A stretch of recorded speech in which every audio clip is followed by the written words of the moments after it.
Good day to everyone.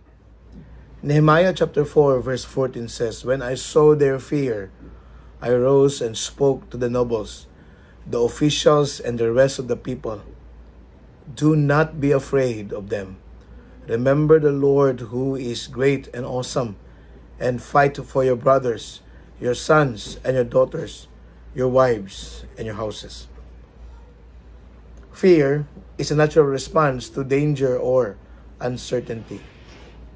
The people of Jerusalem had every reason to be afraid. There were real enemies plotting against them.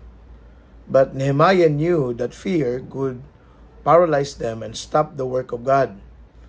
His response was to shift their focus from the threat to the greatness of God. In our lives, we also face fears, whether it's fear of failure, fear of the unknown, or fear of opposition. Like Nehemiah, we must learn to shift our focus from what frightens us to the God who is greater than any of our fears. Remembering God's past faithfulness and His promises can help us stand firm in every situation. Let us remember the Lord. When fear strikes, recall who God is, His power, His faithfulness, and His love for you. Face your fears with faith.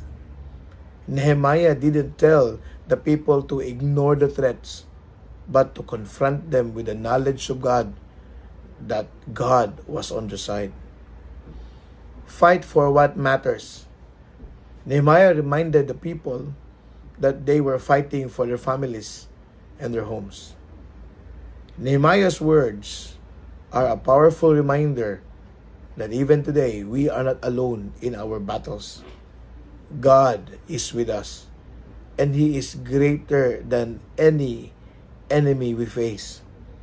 As you go through your day, your life, remember to keep your eyes on God and take courage in His strength. Good day to everyone.